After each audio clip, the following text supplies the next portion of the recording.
નમસ્કાર, આપ જોઈ રહ્યા છો ઇન્ડિયા ન્યૂઝ ગુજરાત અને હું છું આપની સાથે કોમલ અગ્રવાલ। શરૂઆત કરીએ મહત્વના સમાચારોથી। સાબરકાંઠાની કરીએ વાત તો હિંમતનગરમાં કેનેડાનો વર્ક વિઝાના નામે લાખોની છેતરપિંડીનો મામલો સામે આવ્યો છે।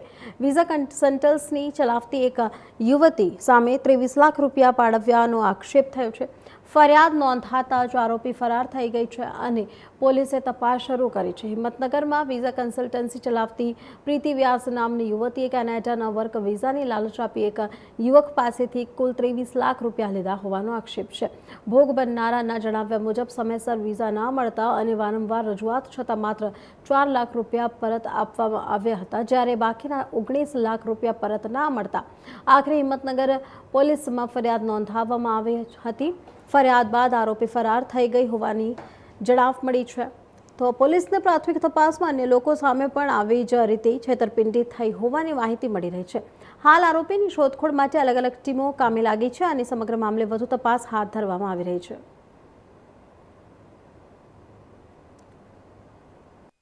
સાબરકાંઠા જિલ્લાના હિંમતનગર એ ડિવિઝન પોલીસ સ્ટેશનમાં પ્રીતિશ ઇન્સ્ટિટ્યૂટના નામે ઇન્સ્ટિટ્યૂટ ચાલુ કરીને લોકોને કેનેડાના વિઝા અપાવવાનું કહીને તેમની સાથે ગુનાહિત વિશ્વાસઘાત કરવા અંગેનો ગુનો નોંધાયેલ છે, જેમાં હકીકત એવી છે કે 19/7/2022થી લઈને આજ દિન સુધી ફરિયાદી છે જે પ્રિયમસિંહ એમને પાસે કેનેડા મોકલવાના અલગ અલગ બહાનાથી 23 લાખ રૂપિયા લઈને પરત નહીં આપેલો એ બાબતે ગુનો દાખલ થયેલો છે અને આવા અન્ય વ્યક્તિઓ હજુ સુધી તપાસમાં 7 મળી આવેલ છે, જે તમામને થઈને આશરે 1.37 લાખ જેટલી એમાઉન્ટનું ગુનાહિત વિશ્વાસઘાતનો ગુનો બનેલ છે। વિઝામાં કયા પ્રકારની વાત કરવામાં આવી? વિઝા એમને કેનેડા કે અલગ અલગ જગ્યાએ મોકલવાનું કહીને વર્ક વિઝા કે બનાવી આપવા માટે જણાવતા હતા। કેટલો ચાર્જ વસૂલવામાં આવતો? દરેક વ્યક્તિ પાસે અલગ અલગ ચાર્જ વસૂલવામાં આવતો હતો, કે જેમ કે હાલના જે ફરિયાદી છે એમણે 23 લાખ રૂપિયા આપેલા, અન્ય લોકોએ અલગ અલગ એમાઉન્ટ। પાલનપુરની વાત કરીએ તો ભગવાન જગન્નાથની શોભાયાત્રા પૂર્વે શહેરના દિલ્હી ગેટ વિસ્તારમાં આવેલા સુખડિયા પરિવારના નિવાસસ્થાનોથી ધાર્મિક ભાવના અને શ્રદ્ધાભેર ભવ્ય જળયાત્રાનું આયોજન કરવામાં આવ્યું હતું। આ જળયાત્રા પૂર્વે સુખાડિયા પરિવારના ઘરે વિધિવત પૂજા અર્ચના અને ધાર્મિક વિધિઓ સંપન્ન કરવામાં આવી હતી। ત્યારબાદ મંદિરના મહંત રાઘવદાસ બાપુના સાનિધ્યમાં જળયાત્રાનો પ્રારંભ થયો હતો। આ જળયાત્રા શહેરના મુખ્ય માર્ગો પર પરિભ્રમણ કરતી મંદિરે પહોંચી હતી। યાત્રા દરમિયાન ભક્તિમય વાતાવરણ સર્જાયું હતું અને મોટી સંખ્યામાં ધર્મપ્રેમી ભક્તો ઉત્સાહપૂર્વક જોડાયા હતા। માર્ગમાં અનેક સ્થળોએ યાત્રાનું સ્વાગત કરવામાં આવ્યું હતું। સમગ્ર કાર્યક્રમ ધાર્મિક પરંપરા અને આસ્થાના માહોલ વચ્ચે શાંતિપૂર્ણ રીતે સંપન્ન થયો હતો।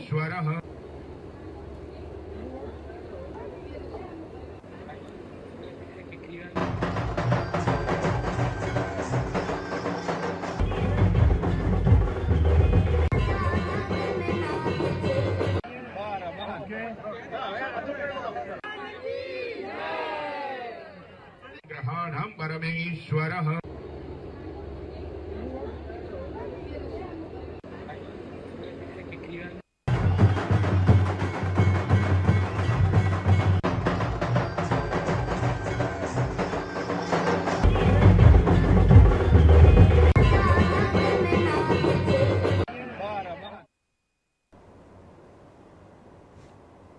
વડોદરાની વાત કરવામાં આવે તો ગોત્રી ગાર્ડનમાં વોકિંગ ટ્રેકનો એક ભાગ અચાનક ધસી પડતા સ્થાનિકોમાં ભારે રોષ જોવા મળ્યો છે। સદનસીબે ઘટનામાં કોઈ જાનહાનિ થઈ નથી, પરંતુ ટ્રેકની ગુણવત્તા સામે ગંભીર સવાલો ઊભા થાય છે। વડોદરાના ગોત્રી ગાર્ડનમાં આવેલા વોકિંગ ટ્રેકનો એક ભાગ ધસી પડતા સવાર સાંજ વોક માટે આવતા નાગરિકોની સુરક્ષા સામે પ્રશ્નાર્થ ઊભો થયા છે। ઘટનામાં કોઈ જાનહાનિ નથી થઈ, પરંતુ સ્થાનિકોએ કામની ગુણવત્તા સામે ગંભીર આક્ષેપો કર્યા છે। ઘટના બાદ સ્થળ પર લોકોના ટોળે ટોળા ઉમટી પડ્યા હતા અને જવાબદાર એજન્સી સામે કાર્યવાહી કરવાની માંગ ઉઠી છે। હાલ વોકિંગ ટ્રેકનો આ ભાગ જોખમી બની ગયો છે। તંત્ર દ્વારા સ્થળનું નિરીક્ષણ કરી જરૂરી સમારકામ હાથ ધરવામાં આવે તેવી શક્યતા વ્યક્ત કરવામાં આવી રહી છે। સમગ્ર ઘટના વિકાસના કામોની ગુણવત્તા અને દેખરેખ સામે ફરી સવાલો ઊભા કર્યા છે। જો 30 વર્ષથી ભારતીય જનતા પાર્ટીનું શાસન છે. પહેલાં તો એવું જાણવા મળતું હતું કે રોડ પર અચાનક ભૂવા પડતા હતા. હવે તો જે ચાલવાના વોકિંગ ટ્રેક છે એ બી સુરક્ષિત રહ્યા નહીં, કારણ કે આ લોકો ભ્રષ્ટાચાર કરવામાં મદમસ્ત છે. કોન્ટ્રાક્ટરોની અધિકારીઓ સાથે મિલીભગત હોય એવું સ્પષ્ટ દેખાઈ આવે છે. જે લોકો આરોગ્ય સુધારવા આવતા હોય એની જગ્યાએ મને તો એવું લાગી રહ્યું છે સ્પષ્ટ કે લોકો જે આ વેરો ઉઘરાવ્યો છે, વેરાનું વળતર મળવાની જગ્યાએ લોકો હાથ પગ ટાટિયા તોડવામાં આવતા હોય એવું સ્પષ્ટ દેખાઈ આવે. એટલે આની સ્પષ્ટ માગણી છે કે જે બી કોન્ટ્રાક્ટર, જે બી અધિકારી છે એને તાત્કાલિક ધોરણે સસ્પેન્ડ કરવો જોઈએ. એની પર તપાસ થવી જોઈએ, વિજિલન્સ તપાસ થવી જોઈએ કે આ ભ્રષ્ટાચાર કઈ રીતના થઈ રહ્યો છે. હાર્દિકભાઈ, આટલો મોટો ભૂવો છે, કોઈને કશું થઈ જાય તો જવાબદારી કોની? સંપૂર્ણ જવાબદારી જે વોર્ડના અધિકારીઓ હોય, જે ગાર્ડન શાખાના હેડ હોય એની સંપૂર્ણ જવાબદારી રહેલી છે. કારણ કે સમજો કે નાના છોકરા હોય કે વડીલો હોય, આજે વોકિંગ ટ્રેક પર લોકો ચાલવા આવતા હોય તો લોકોના સ્વાસ્થ્ય સાથે છેડા થઈ રહ્યા એવું તો લાગે, પણ જોડે જોડે હાથ પગ તૂટે અને 3-4 મહિના ઘરે બેસવાનો વારો આવે એવી સ્પષ્ટ રીતે દેખાઈ આવે. એટલે તાત્કાલિક ધોરણે જે બી અધિકારી કોન્ટ્રાક્ટર છે એને સસ્પેન્ડ કરવામાં આવે અને જે ભ્રષ્ટાચાર થયો છે એને વિજિલન્સ તપાસ થવી.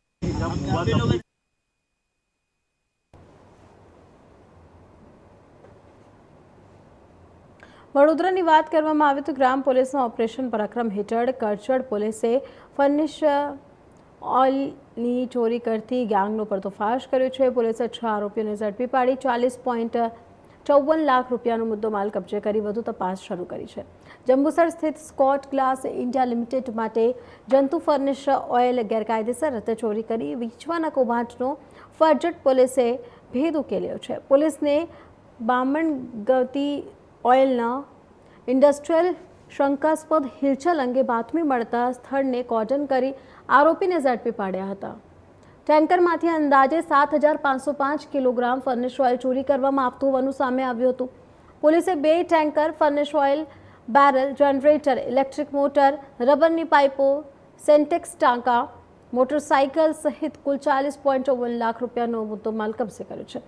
સમગ્ર કાર્યવાહી ઓપરેશન પરાક્રમ અંતર્ગત કરજણ પોલીસે હાથ ધરી હતી. તો હાલ તમામ આરોપીઓ સામે ગુનો નોંધી વધુ તપાસ ચાલી રહી છે.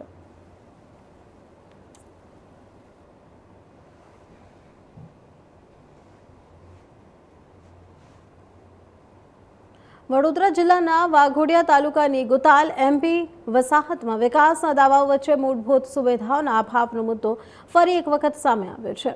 રોડ ના હોવાથી સ્થાનિકોને કાદવ કીચડ વચ્ચે અંતિમ યાત્રા કાઢવાની ફરજ પડી હતી, જેનો વિડીયો સોશિયલ મીડિયા ઉપર વાયરલ થયો છે. વાઘોડિયાની ગુતાલ એમપી વસાહતમાં રોડના અભાવે સ્થાનિકોની મુશ્કેલીઓ યથાવત જોવા મળી રહી છે. ભારે વરસાદ બાદ રસ્તા કાદવ અને કીચડમાં ફેરવાઈ જતા સ્થાનિકોની અંતિમ યાત્રા પણ કાદવમાંથી કાઢવાની ફરજ પડી હતી. આ ઘટનાનો વિડીયો સોશિયલ મીડિયામાં વાયરલ થતા વિકાસના દાવાઓ સામે અનેક સવાલો ઊભા થયા છે. સ્થાનિકોનો આક્ષેપ છે કે કરોડો રૂપિયાનું બજેટ હોવા છતાં પણ વસાહતમાં આજ દિન સુધી યોગ્ય રૂટની સુવિધા ઉપલબ્ધ કરાવવામાં આવી નથી. અનેક વખત રજૂઆતો કરવા છતાં નર્મદા નિગમ અને વસવાટ વિભાગ દ્વારા કોઈ અસરકારક કાર્યવાહી કરવામાં નથી આવી છે, જેના કારણે સ્થાનિકોમાં ભારે રોષ જોવા મળી રહ્યો છે.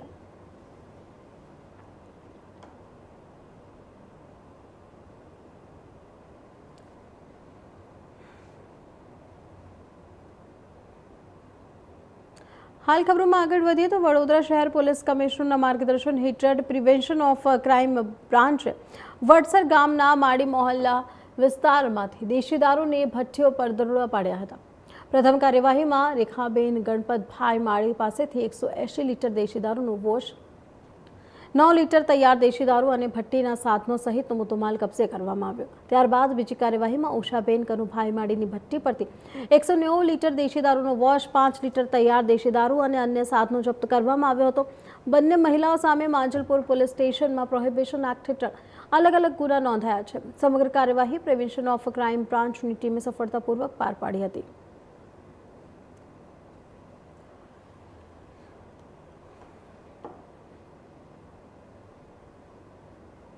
હાલ ખબરોમાં આગળ વધી વડોદરાની વાત કરીએ તો શહેર ક્રાઇમ બ્રાન્ચે બાતમીના આધારે રાજમહેલ રોડ નજીક નવલખી ગ્રાઉન્ડ વિસ્તારમાંથી નંબર પ્લેટ વગરની એક્ટિવા પર ફરતા મુકેશનાથ ઉર્ફે મંગળો નટવરનાથ મંદિરને ઝડપી પાડ્યો હતો.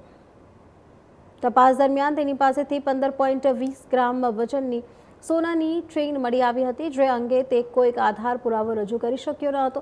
પૂછપરછમાં આરોપીએ પોતાના સગીરથ સાથે ભુવા બની ધાર્મિક વિધિના બહાને લોકોને વિશ્વાસમાં લઈ સોનાની વીંટી અને ચેઇનની ઠગાઈ કર્યા હોવાની કબૂલાત કરી હતી.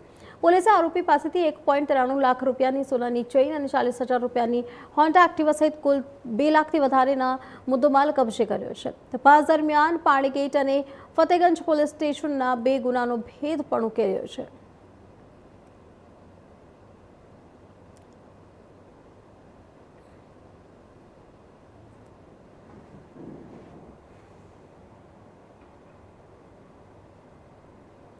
ભરૂચની વાત કરીએ તો શહેરના પશ્ચિમ વિસ્તારમાં આવેલા નંદેલાવ ગામના રહીશોએ ગામમાં કાયમી શાકભાજી માર્કેટ શરૂ કરવાની માંગ સાથે જિલ્લા કલેક્ટરને આવેદનપત્ર પાઠવ્યું છે. સ્થાનિકોનું કહેવું છે કે વધતી વસ્તીના કારણે હાલની વ્યવસ્થા અપૂરતી સાબિત થઈ રહી છે. ભરૂચના નંદેલાવ ગામ અને દહેજ બાયપાસ વિસ્તારની વિવિધ રહેણાંક સોસાયટીઓના રહીશોએ ગામમાં કાયમી શાકભાજી માર્કેટ શરૂ કરવાની માંગ ઉઠાવી છે. સ્થાનિકોના જણાવ્યા મુજબ હાલ શક્તિનાથ સર્કલ નજીક આવેલી માર્કેટ પર ભારે ભીડ અને ટ્રાફિકની સમસ્યા સર્જાય છે. નંદીલાવ ગ્રામ પંચાયત વિસ્તારમાં ભૂસર સોસાયટી નજીક પંચાયતની માલિકાની જમીન પર કાયમી માર્કેટ શરૂ કરવામાં આવે તો અંદાજે 25,000થી વધુ લોકો તેમજ આસપાસની સોસાયટીના રહેવાસીઓને સીધો લાભ મળશે. સ્થાનિકોનું કહેવું છે કે માર્કેટ શરૂ થવાથી ટ્રાફિકનું ભારણ ઘટશે, નાગરિકોના સમય અને ઈંધણની બચત થશે તેમજ સ્થાનિક વેપારીઓને પણ રોજગારની નવી તક મળશે. આ માંગ સાથે જિલ્લા કલેક્ટર સહિત સંબંધિત અધિકારીઓ અને જનપ્રતિનિધિઓને આવેદનપત્ર પાઠવી વહેલી તકે કાર્યવાહી કરવાની માંગ કરવામાં આવી છે.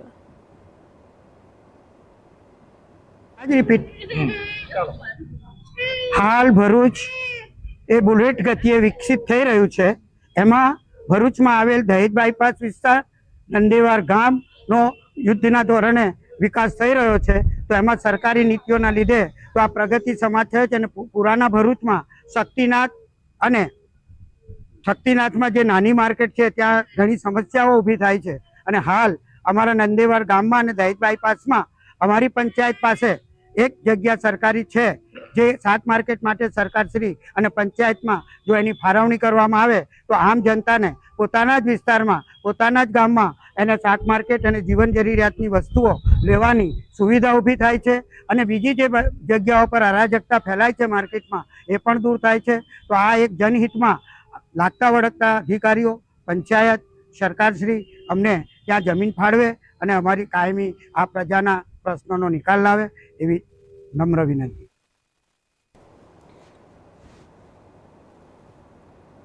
પોરબંદરની વાત કરવામાં આવે તો જૂની કોટ કમ્પાઉન્ડ ખાતે આવેલા જનસેવા કેન્દ્રની મુલાકાત દરમિયાન વન અને પર્યાવરણ મંત્રી અર્જુન મોઢવાડિયાએ કેન્દ્રમાં ઉપલબ્ધ વિવિધ સરકારી સેવાઓ અંગે માહિતી મેળવી હતી. તેમણે વકીલો, નોટરીઓ તેમજ અરજદારો સાથે સીધો સંવાદ સાધી તેમના અનુભવો અને સૂચનો જણાવ્યા હતા. આવક દાખલા, જાતિ દાખલા, ડોમિસાઇલ સર્ટિફિકેટ સહિતની સેવાઓ કેવી રીતે ઝડપી અને પારદર્શક રીતે આપવામાં આવે છે તેનું નિરીક્ષણ કર્યા બાદ મંત્રીએ નાગરિકોને વધુ સુવિધાજનક સેવાઓ મળી રહે તે માટે જરૂરી સુવિધાઓ વધારવા અને કામગીરી વધુ અસરકારક બનાવવા અધિકારીઓને સૂચના આપી હતી. આ પ્રસંગે સ્થાનિક જનપ્રતિનિધિઓ, વહીવટ અધિકારીઓ અને ભાજપના આગેવાનો પણ ઉપસ્થિત રહ્યા હતા.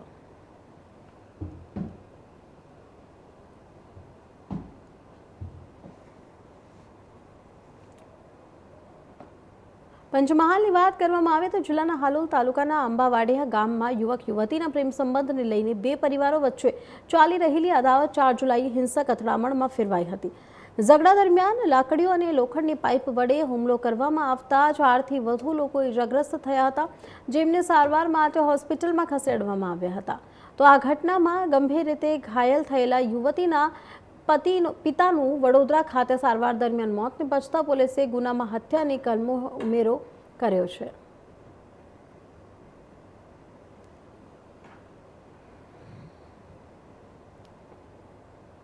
હા, ગઈ 4/7 ના રોજ આંબાવાડિયા ગામમાં સાંજના સામે આ કામના જે ફરિયાદી છે વિપુલભાઈ સુરેશભાઈ પરમાર, તેઓએ એવી ફરિયાદ આપેલી કે તેમના પપ્પા અને જે એમના ભાઈ વિષ્ણુભાઈ છે એમને સામાવાળા જે આરોપીઓ છે એઓએ એમના બેન જે જ્યોતિકા ફરિયાદીની બેન છે એના જોડે આ કામનો આરોપી વિપુલ છે એને પ્રેમ સંબંધ છે એવું જે તે વખતે એક ફોન પકડાયેલો મોબાઈલનો, એના આધારે ખ્યાલ આવેલો અને એ બાબતે લગભગ થોડા દિવસો પહેલાં બોલાચાલી થયેલી હતી, જેની અદાવત રાખી અને આ કામના આરોપીઓએ જે મરણ જનાર છે એમના ઘરે જઈને એવું કીધેલું કે તમે છોકરીનું અમારા માથે કેમ નાખો છો.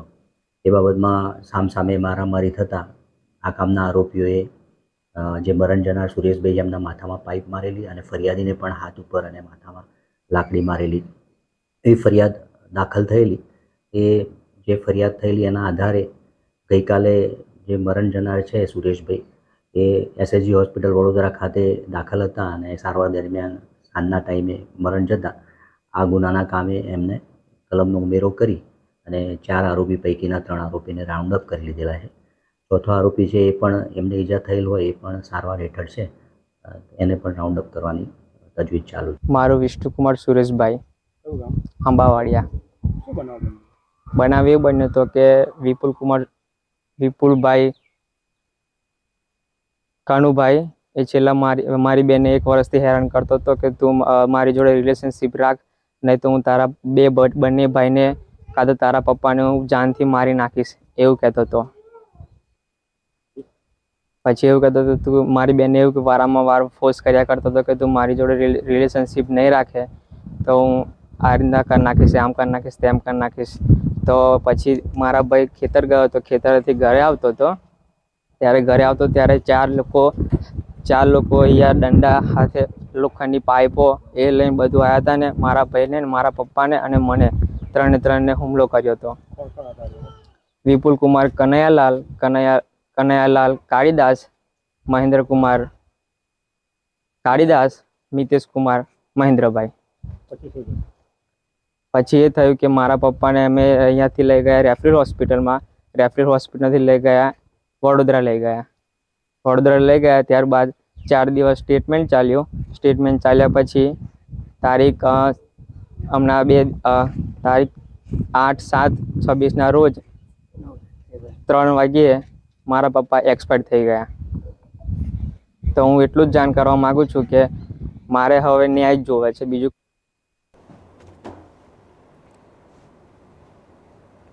સુરતની વાત કરવામાં આવે તો જહાંગીરપુરા બોટાનિકલ ગાર્ડન નજીક ફૂટપાથ પર રહેતા ગૌતમભાઈ દેવી પૂછે કે ભારે વરસાદ અને પૂર દરમિયાન વાહનોમાંથી તૂટી પટેલી 50થી વધુ નંબર પ્લેટો ભેગી કરી સુરક્ષિત સાચવી રાખી છે.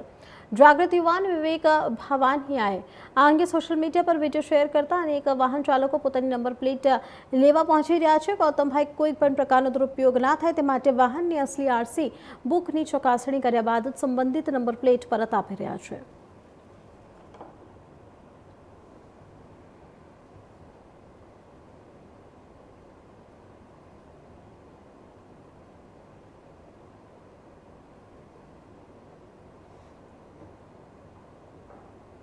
ડાંગની વાત કરવામાં આવે તો જિલ્લાના આહવા સનસેટ પોઈન્ટ ખાતે વન વિભાગના સંયુક્ત ઉપક્રમે એક પેડ માં કે નામ અભિયાન 3.0 અંતર્ગત વૃક્ષારોપણ કાર્યક્રમનું આયોજન કરવામાં આવ્યું હતું. કાર્યક્રમમાં ગુજરાત વિધાનસભા નાયબ મુખ્ય દંડક વિજયભાઈ પટેલ, જિલ્લા પંચાયત પ્રમુખ રાજેશભાઈ ગામિત, જિલ્લા કલેક્ટર NT પરમાર, જિલ્લા પોલીસ વડા પૂજા યાદવ સહિતના મહાનુભાવોએ વૃક્ષારોપણ કરી પર્યાવરણ સંરક્ષણ અને હરિયાળા ગુજરાતનો સંદેશ આપ્યો હતો.